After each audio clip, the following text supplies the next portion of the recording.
Merritt Hale saw the shopping cart roll toward the slope as if the day had decided to test him again. The wind came down from the ridge in thin, cold ribbons, slipping under his jacket and through the loose handle of the cart that a 70-year-old woman was trying to hold steady with one hand while fishing for her keys with the other. He shifted Juniper on his hip, June's boots knocked lightly against his thigh, and crossed the supermarket lot with the easy urgency of someone who had been rescuing small disasters all his life. "Let me get that for you, ma'am," he said, free hand catching the cart's corner before it tipped. Under the weak February sun, the woman's eyes showed two kinds of blue, iris and cataract, and both focused on him with a puzzled gratitude, as if help were an old language she only half remembered. "It's been pulling on me like a stubborn mule," she said. "I'm not as strong as I used to be." "You held it long enough," Merritt answered, guiding the metal rattle to a stop. June peered over his shoulder at the bags stacked inside. He tipped his chin toward her. "This is my daughter, Juniper. We call her June." "Hello," June said softly, tucking a spiraled lock behind her ear. "Before we jump back in, tell us where you're from. If this story moves you, please subscribe. Tomorrow, I have a special story for you." The woman's mouth folded into a smile that made the creases at her cheeks look like rivers meeting. "Juniper. That's pretty. I'm Agnes. Agnes Kincaid." She nodded toward a dented sedan whose paint had gone chalky in the seasons. "You'd think groceries would walk themselves these days, all this talk of smart things. But they still want lifting." Merritt pushed the cart to her trunk. He tried the latch. It stuck, then gave with a groan that suggested the car, too, had outlived agreements with the world. He stacked bags carefully so the bread wouldn't get crushed and the eggs wouldn't meet their end on the drive home. The top of a milk jug glimmered like a coin. He didn't say the thing about being happy to help, because he'd learned people believe you less when you underline what they've already seen you do. He smiled instead, and when Agnes tried to press a crumpled 10 into his palm, he shook his head. "Please," she said.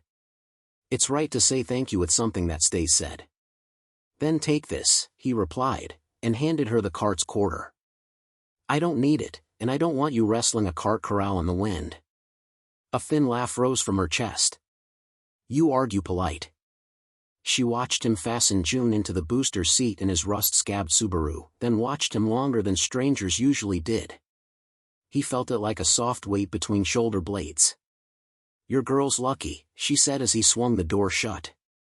"I hope luck returns the favor." "Luck owes me back rent," Merritt said, and meant to sound lighter than he did. He drove out of the lot with the tired shudder the Subaru used when gears moved reluctantly into their next compromises. At the stoplight, June folded paper into a bird whose wings refused to agree. She kept making them, trying angles with her tongue nestled in the corner of her mouth the way her mother used to do when focusing. The thought flickered, like seeing the other country shore through mist, and then Merritt let it go before it pulled him down. No flashbacks, he told himself in his private language, as if he were a director managing the day. Forward only. The phone buzzed in his pocket just as the light turned green. He ignored it until they were idling at the curb outside their apartment. The building had once been red brick and was now a memory of red brick, the paint on the balconies blistered like old skin. He checked the screen. A message from his landlord, Garrity, rent by Friday or late plus lock charge. Two angry rectangles of emphasis. "Is that the library?"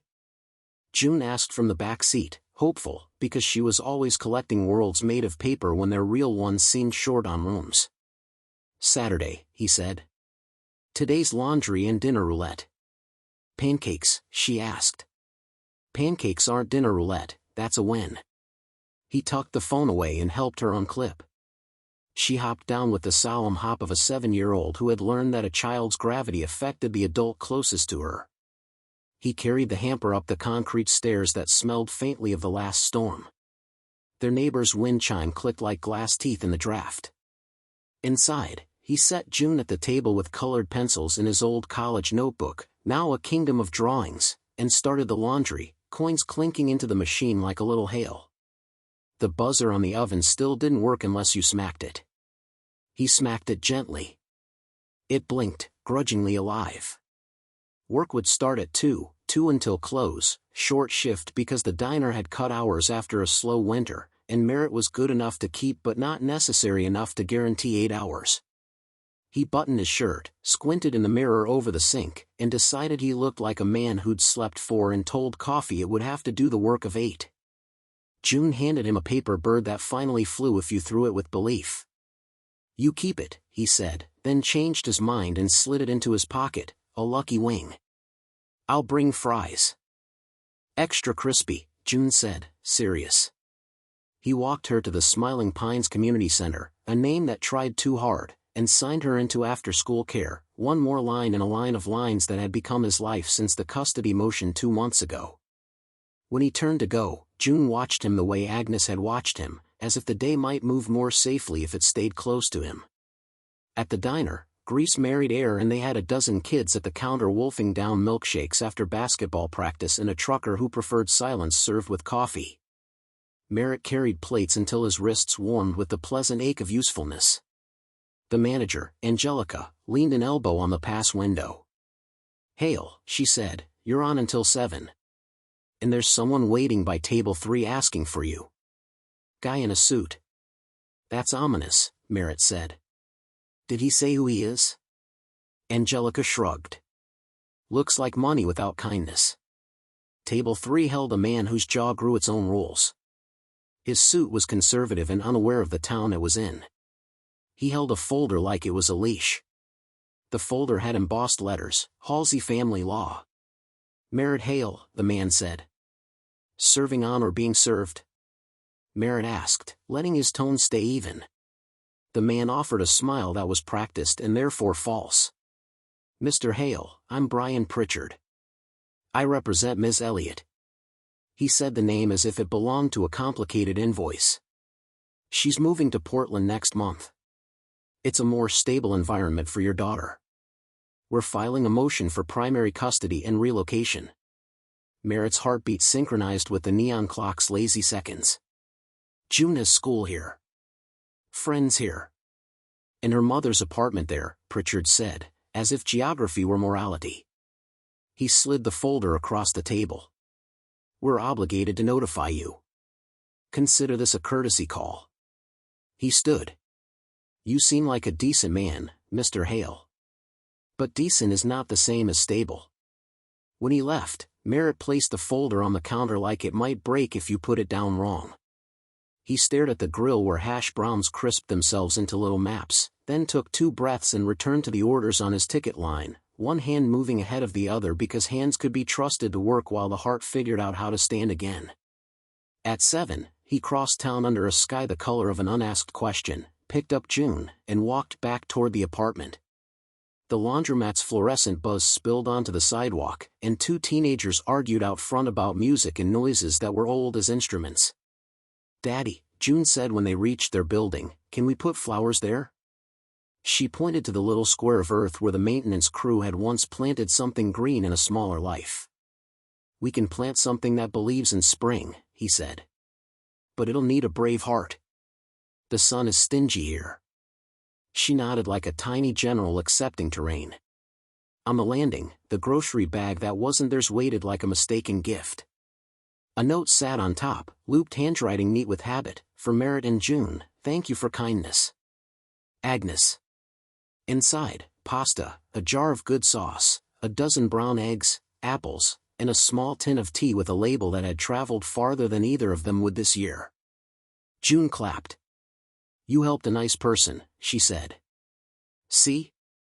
Sometimes the world glances at you and actually sees," Merritt said. He carried the bag inside and placed the note on the fridge with a magnet shaped like a mountain.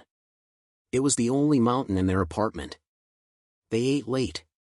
June told him about a boy at after school who wanted to be a llama when he grew up and didn't appreciate the limitations of anatomy. Merritt laughed into his pasta, warmed by the ridiculous courage of children. He tucked her in with 3 blankets because the building's heat ran like a mystery, then sat by the window with the tin of tea and the folder from Halsey Law. He could feel the day reorganizing itself, the way wind rearranges a shore. Pritchard's words lingered, "Decent is not the same as stable." He thought of wages that moved like tides, of rent that always outpaced both. He thought of June in classrooms with windows that barely opened and of Portland's distant promise stitched by a stranger into a case for relocation. He thought of Agnes's note. The kettle clicked soft. He poured, and the steam smelled like something a mountain would exhale. The knock came at 9. Gentle. He opened the door to find Agnes on the landing in a quilted coat, a scarf wound twice around a throat that had probably sung at better hours in better bars. She held a folder, not a lawyer's, a manila one that looked like it had been kept in a drawer with careful things. "I hope I'm not intruding," she said. "I wanted to say thank you in person, and this building's buzzer thinks I'm a telemarketer." Her eyes slid past him to the narrow room, the couch with its old throw, June asleep down the hall. Agnes softened when she saw the drawing taped to the wall, a paper city where the buildings had names like Friend and Good Soup. "Come in," Merritt said. "We're dangerous with tea right now, so watch your hands." She sat at the table, set the folder down, and cupped the warmth of the mug like it was a small animal. "I should warn you I'm too old to be shy," she said. "When something good happens, I go back to it until it knows I noticed. You made my day kinder in the parking lot. I've been on the wrong end of that slope too many times." He shrugged. "Carts are small problems I know how to solve." He wanted to say bigger things, about kindness as a muscle you had to train or it atrophied, but bigger things sounded like speeches and he didn't have the energy to be anyone's orator. Agnes tilted her head, studying him the way someone studies an old house before deciding where to place the nails. "Tell me if this is nosy," she said. "But the way you tucked your daughter into that seat, in the lot, it looked like you were packing a parachute." "That's accurate." He smiled, but the corners held. "This is why I brought this," she said, patting the manila folder. "Not to cross lines. To acknowledge that sometimes lines were drawn by people who can't see faces on the other side of them." She slid the folder across the table. Inside, pamphlets from a legal aid clinic he recognized from posters in the community center, printouts about tenants' rights, a flyer for a Saturday morning dad's group with coffee and someone who knew how to turn fear into advice, a list of nearby churches that offered emergency funds without requiring hymns in return. At the bottom, written in the same graceful loops as her note, "I have a son who believes in power. I believe in good people. Let me know if I can help in a grandmother way. A." He read the line twice, tripping on the word son the second time as if it had a trapdoor. "Thank you," he said, because there was no way to say, "I am tired of being the only adult in the room. Most days I feel like a man who built a bridge and now stands under it listening for cracks." "Most bridges hold longer than their builders fear," Agnes said. She finished her tea and stood. "I live over the ridge, little house with a goat that yells like an old man. If you hear a voice complaining that the world forgot his birthday, that's him. Grant. Terrible name for a goat. It came with him." Merritt laughed despite himself, and June's door creaked as if laughter had tugged the hinges. He lowered his voice. "We'll keep an ear out for Grant." At the door, Agnes hesitated. Their building's dim hallway light turned her hair into a gray halo that didn't pretend at youth. "If anyone gives you trouble about your daughter," she said, and for the first time there was a shape under her voice that didn't match tea and pamphlets, "you tell me." "Trouble comes with a team," Merritt said. "But thank you." After she left, the apartment felt a little like it had grown another room, a room where someone kept the porch light on for them. He put the folder beside the legal one from Halsey Law and watched the titles sit next to each other like neighbors trying to decide if they were friends. He slept shallow, dreams at the edge of wakefulness like animals watching but not crossing. Morning came with a text from Angelica, "Can you cover the breakfast shift? Same pay, extra tips." He said yes because yes was how the bills were kept at bay, sent June off with a thermos of cocoa and a promise of pancakes on Saturday, then walked the 10 blocks to the diner with his hands in his pockets and the sky thinking about rain. Halfway there, he passed the pawn shop where musical instruments leaned against their fates. In the window, a beat-up acoustic guitar had sunk into itself like a body with bad posture. He used to play. He still would, if there were hours between hours. He didn't go in. He didn't need to look at the number on the tag to know that number belonged to other lives. At the diner, a couple in flannel shirts ordered the kind of breakfast that came in heaps. "You look like my nephew," the woman said as he poured coffee. "Not in the ears. In the way you stand when you're tired." "Then I'll stand better," he said, and did. The morning moved, eggs and toast and laughter in the trucker from the night before, who nodded as if the nod were legal tender. Angelica changed the radio station to something that sounded like Summer had left a voicemail, and the fry cook sang along in a voice better suited to loving the singing than to audiences. At 10, the door chimed and 3 men in uniforms walked in, 2 police officers he recognized and a code enforcement officer in a jacket that wanted to be a suit when it grew up. They took a booth and ordered coffee like it was armor. Merritt carried the pot over, set cups down, and told himself not to measure his day by the appearance of authority. "Mr. Hale," the code enforcement officer said, reading his name from the tag over Merritt's heart. "You live at 144 Brooks?" "Yes." "Your building's due for inspection. Management hasn't responded to notices. You might see us around later." The way he said "around later" sounded like excellent at choosing the hour for an interruption. "Fix the heat while you're at it," Angelica called from behind the pass. "Half our staff lives there. We've all got pneumonia's phone number." The officer made a note without humor. At noon, Merritt's phone buzzed. An unknown number. He let it go to voicemail, then listened only because June's school had unknown numbers and the young carry new emergencies in their pockets. The voice was smooth. "Mr. Hale, this is Attorney Pritchard. We'd like to discuss a visitation schedule that makes the transition easier on your daughter. Please call when convenient." He deleted it and texted June's after-school coordinator, "Confirm pickup today at 5, Merritt." The reply came with a thumbs up that felt like a small affirmative in a day of unreadable sentences. He finished his shift early, grabbed the bag of employee meal leftovers, and walked back toward the apartment. The wind had politics. It chose sides, turned one block into knives and the next into surrender. He hunched and kept going. 3 doors down from his building, a man stepped out of a gray car with tinted windows and the personality of a spreadsheet. His face was carefully blank. "Mr. Hale," he said, "a moment."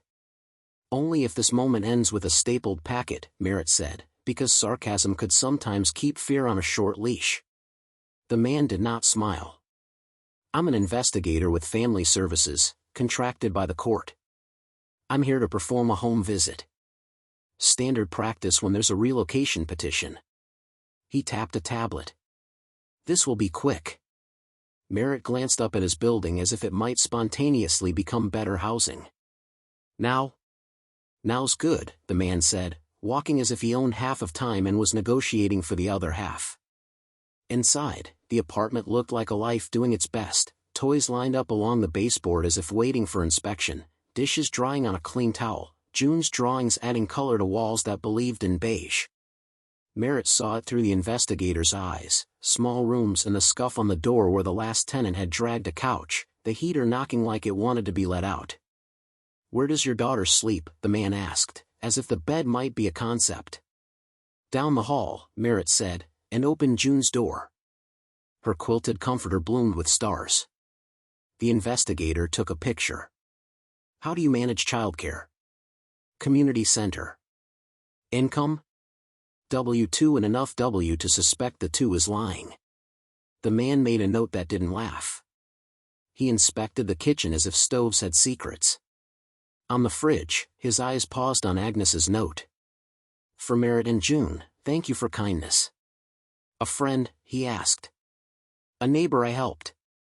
He scrolled through his tablet and cleared his throat in a way people do when they are about to measure you. "Mr. Hale, stability is the court's primary interest. The mother is establishing residence in Portland with her partner, a software engineer. They have a 3-bedroom with on-site laundry." Merritt swallowed. "June needs love more than laundry." "Both is best," the man said, as if he were reciting from a book he trusted more than people. "You'll receive notice of a hearing date. That will be your chance to present." He paused. "I'm not an advocate. I'm an observer. But I will say this, judges like plans. Bring one. After he left, the apartment exhaled like a patient after a test. Merritt sat on the couch and let his hands hang for a minute. He thought of plans, more hours at the diner, maybe a side gig delivering groceries at night, calling the legal aid number Agnes had marked with a star. He could feel the day ask him if he was willing to be braver. He stood and wrote braver on a sticky note and stuck it on the mirror where he'd have to look bravery in the face when he brushed his teeth. At 4, he went to pick up June. She was coloring a bear that wore a crown like it had invented responsibilities. When she saw him, she ran the way children run when they have a claim to someone and are comfortable announcing it. He lifted her, imperfectly and fully. On the way home, the sky decided against rain and settled on a gray that felt like a pause. June told him about a spelling test and a girl who had spelled because with a Z and had cried, and how June had given her a sticker that said you tried. She didn't smile, June said solemnly, but the sticker will grow on her later. Merritt squeezed her hand.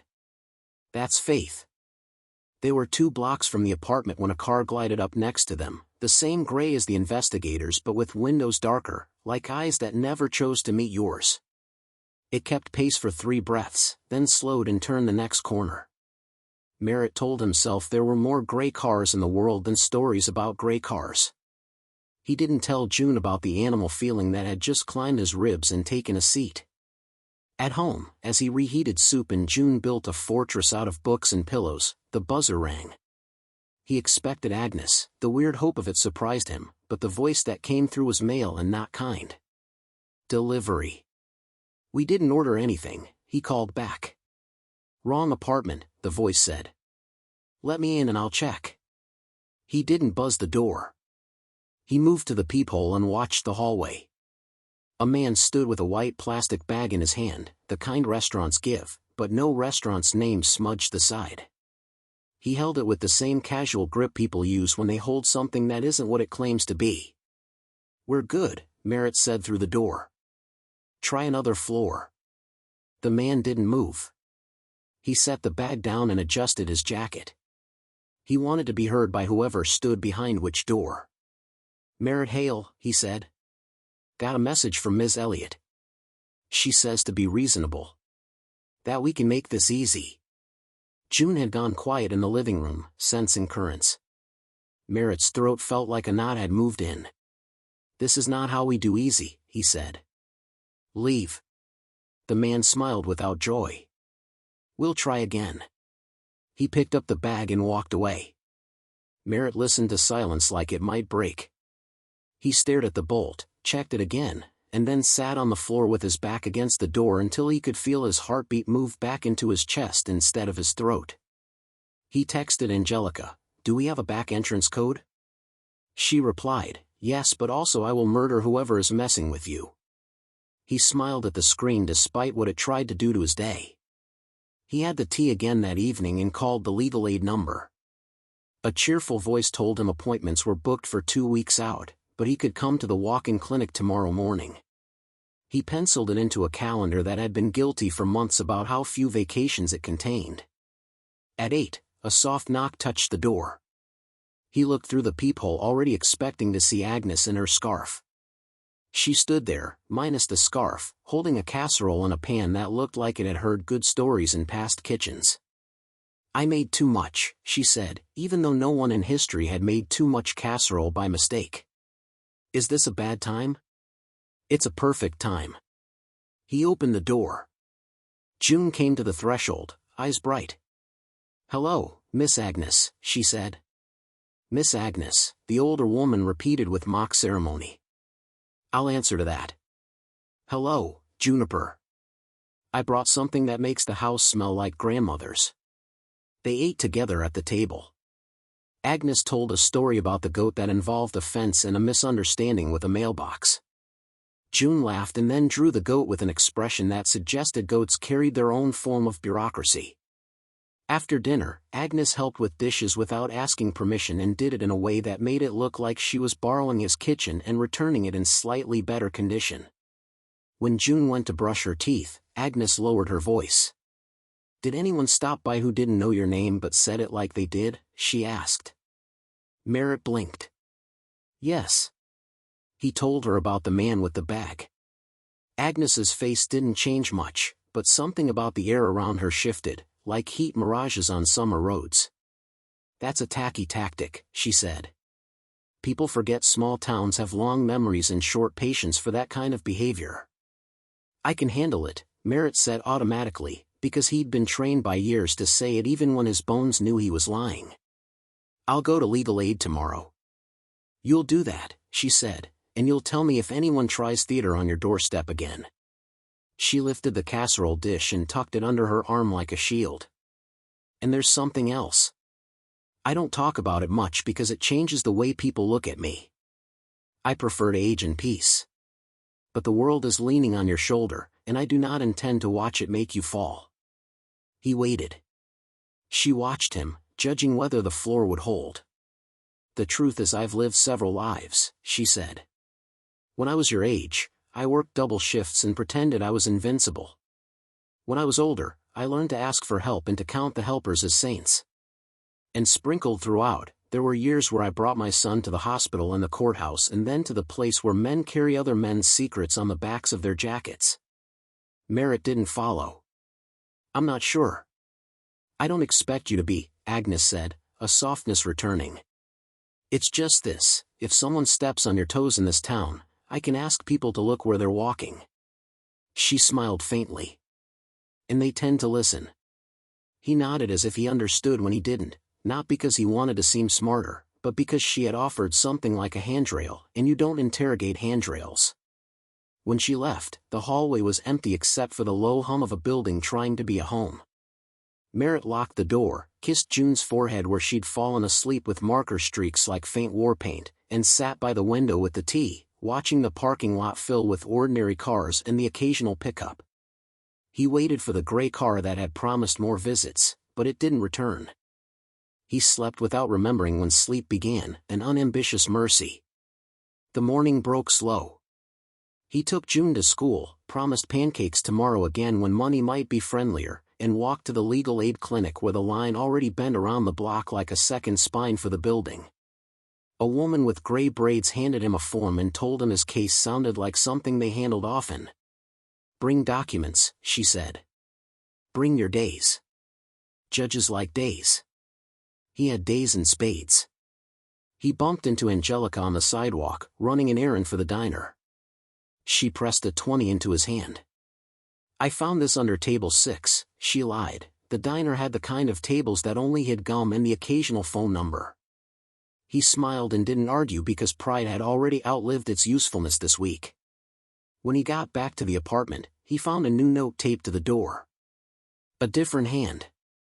Square, controlled letters that didn't apologize for themselves. Call me, AK below, a number. Agnes Kincaid. He dialed and she answered on the first ring like she'd been waiting near the phone with a purpose. Are you free this afternoon? She asked. I need a hand with something heavy that used to be light. I can come after 2, he said, calculating June's pickup like a clock had taken root in his brain. Perfect, Agnes said. If you get here early, you can say hello to Grant. He's teaching himself to sing. The drive over the ridge took 15 minutes and felt like leaving one novel for another. Houses thinned. Pines stood like tall, quiet men.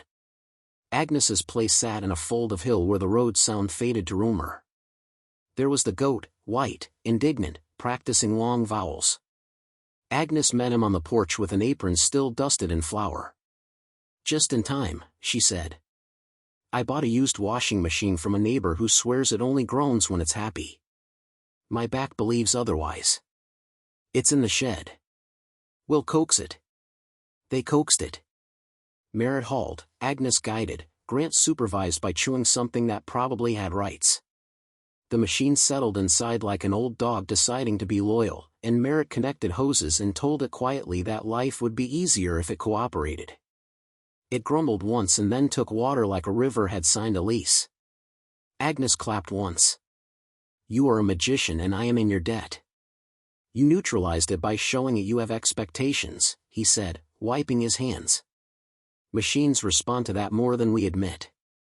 He realized he was relaxed for the first time all day, and he liked that the thing that relaxed him was making something work for an old woman with a goat. "Come inside," Agnes said. "You'll leave with bread. Don't argue." He didn't argue. The house smelled like cinnamon had become a religion. On the mantel, photos of people who shared a nose and a stubborn set to the jaw. Agnes poured coffee. He saw a younger man in one frame, sunglasses and a grin that looked like it had seen 1,000 miles of bad road and found reasons to love them. The man stood with an arm around Agnes's shoulders, both gazing at a bike chrome bright in the sun. On the back of the man's vest, a patch, a skull with wings. He looked away before he read the words, because a sudden, irrational courtesy told him those letters were not for him. Agnes noticed where his eyes had been and didn't go there. She set the bread on the counter wrapped in a towel the way grandmothers wrap kindness for travel. "How much do you need for rent?" she asked, as if asking a weather report. He blinked.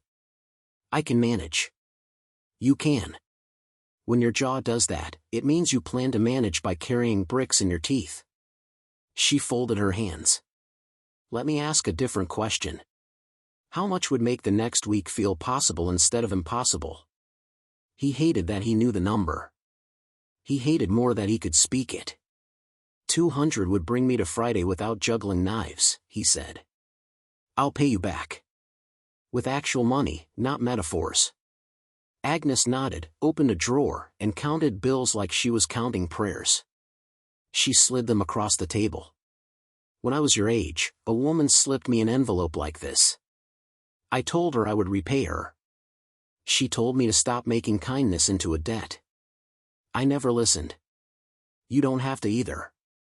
He took the money, the way thirsty people take water, with gratitude and suspicion of imbalance. "Thank you," he said. The word embarrassed him. "Scared."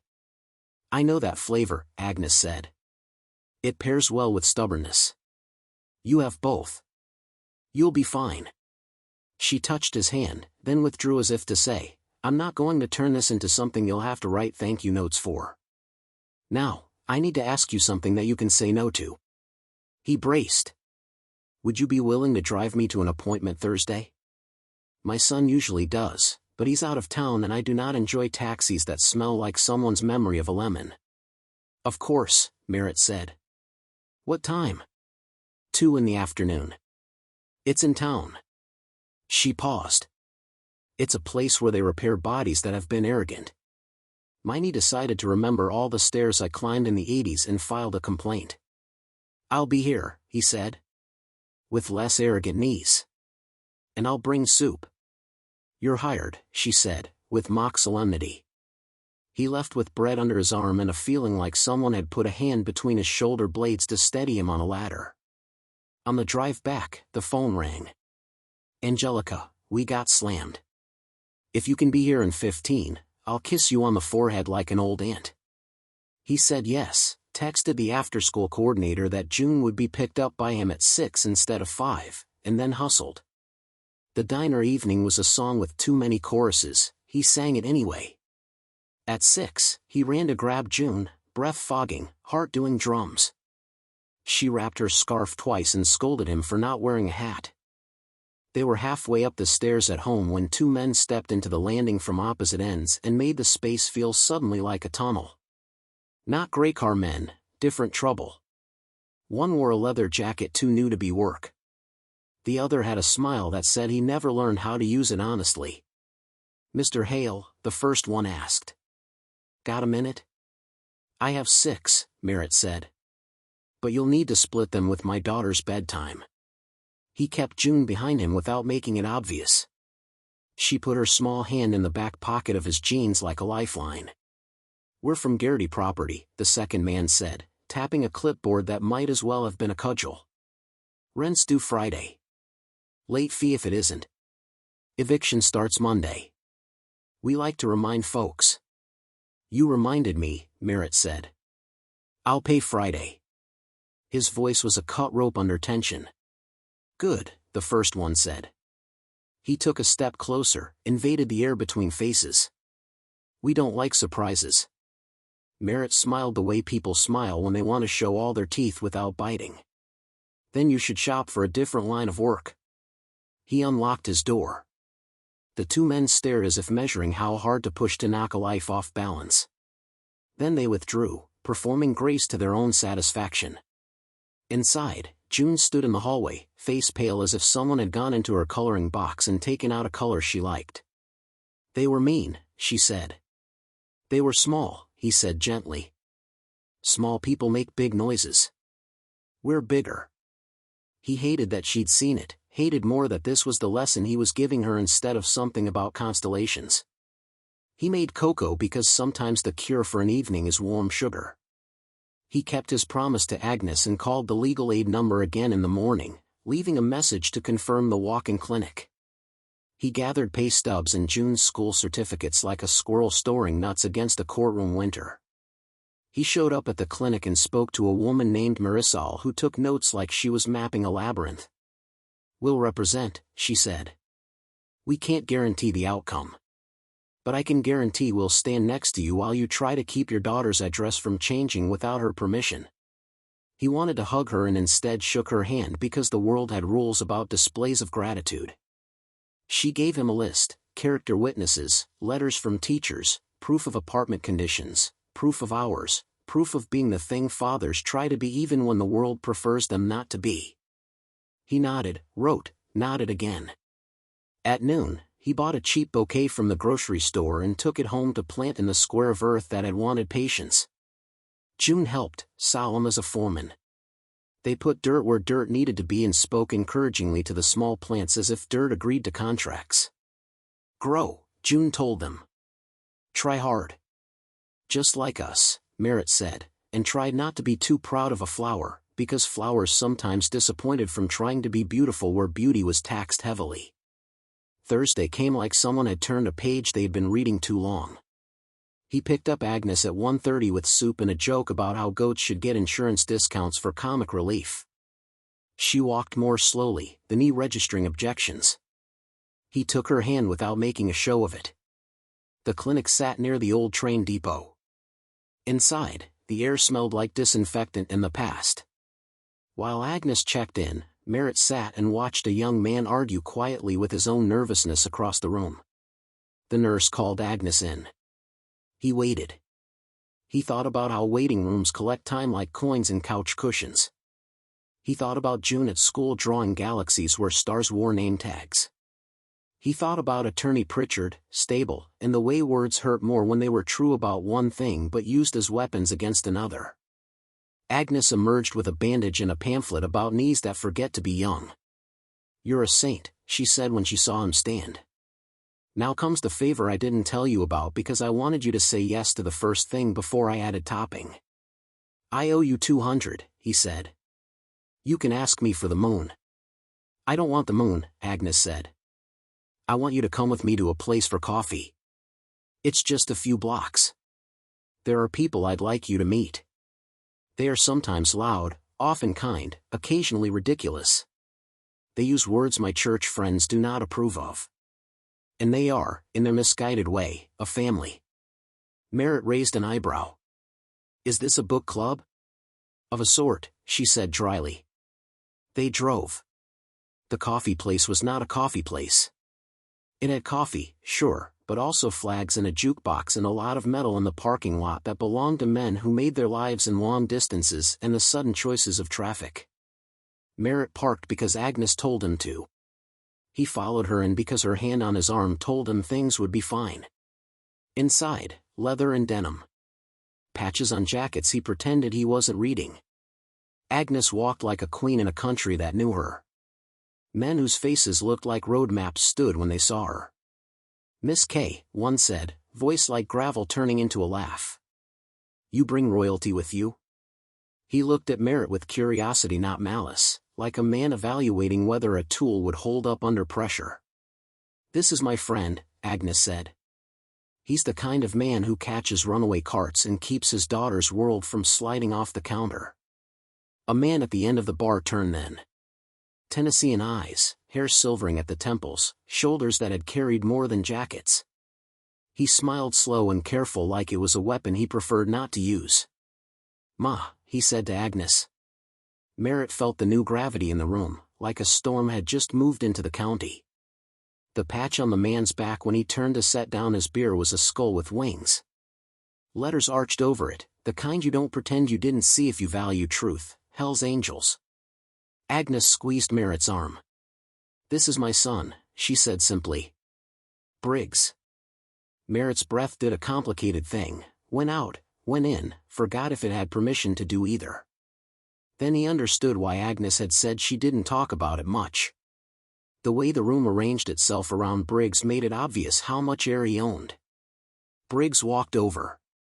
He had the cool of men who learned early that if they moved too fast, other people scattered. He held out a hand.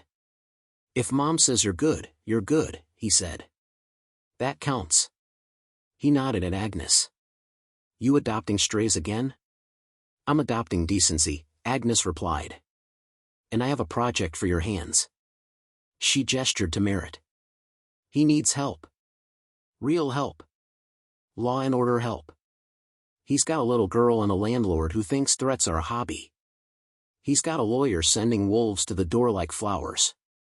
He's got a court that loves money and thinks kindness is a rumor." Briggs looked at Merritt the way a mechanic looks at an engine, seeing the wear first, but also the places where something still ran strong. "We can lean," he said. "Not stupid. Just, reminder-level leaning." He set a card down on the bar. "A number without a name. You call this if anyone makes your girl's house feel small. You call this if anyone comes to your door with plastic bags and theater." Merritt stared at the card. He felt a complicated gratitude that included fear. He thought of June's sticker that said "You tried," of courts and men with clipboards and men with patches, and how all of them were, in their own ways, saying the same thing: "We will decide your day."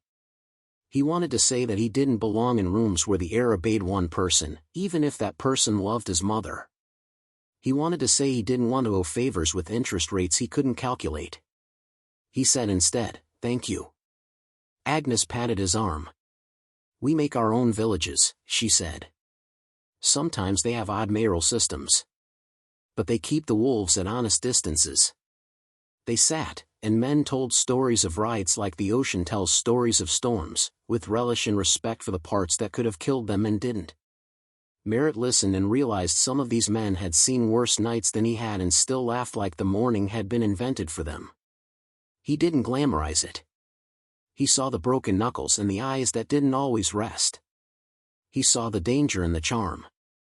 He saw, too, the way Agnes laughed in the middle of it, as if life had refused to be small for her and she'd agreed to the demand. He left with another loaf of bread he didn't need and a number in his pocket he wasn't sure he would use. He took Agnes home, helped her inside, and told her he would see her tomorrow. She caught his sleeve before he reached the door. "Whatever comes," she said, "you don't face it alone anymore. Even if you don't dial that number, know that you could. Sometimes knowing changes what happens." He nodded, feeling the truth of it settle like a coat over his shoulders. He drove home through dusk and promised the commute dragon he would be less tasty tomorrow.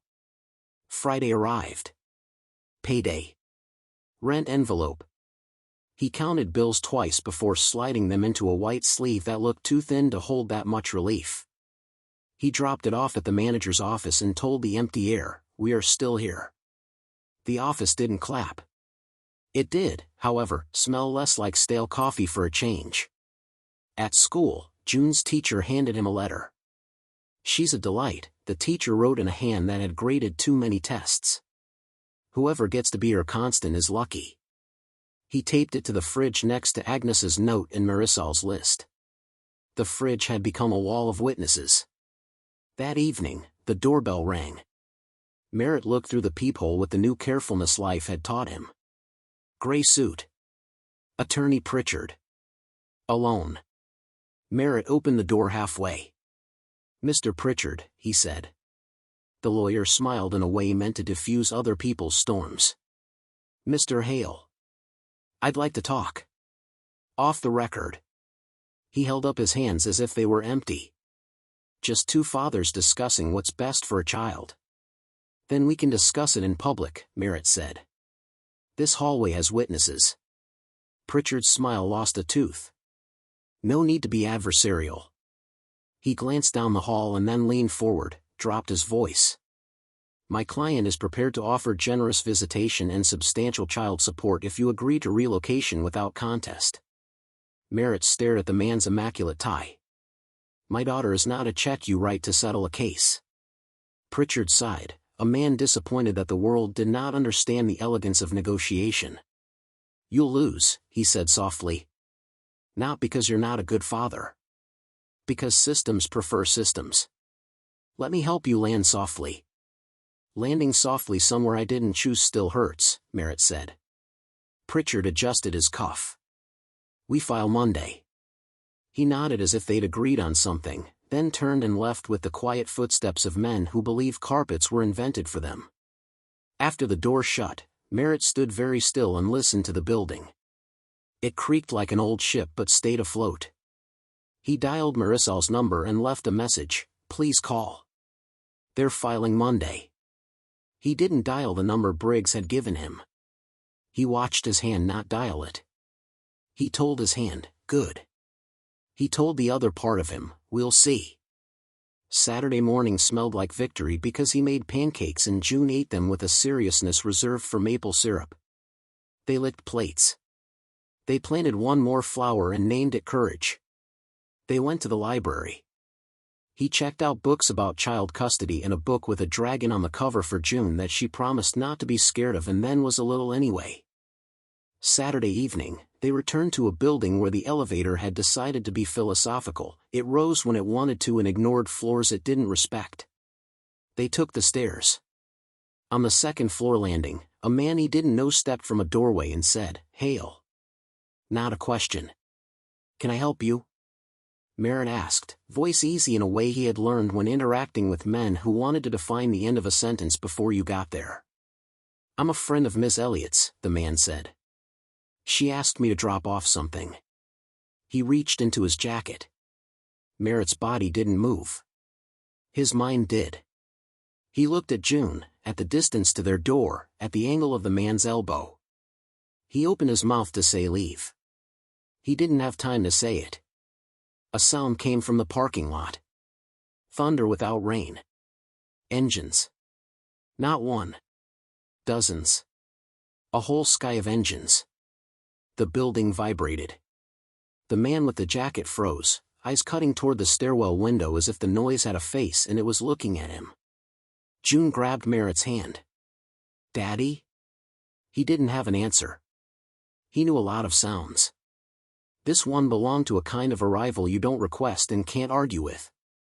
The engines cut in unison, and the sudden silence was its own shockwave. Boots on stairs. Leather whispering.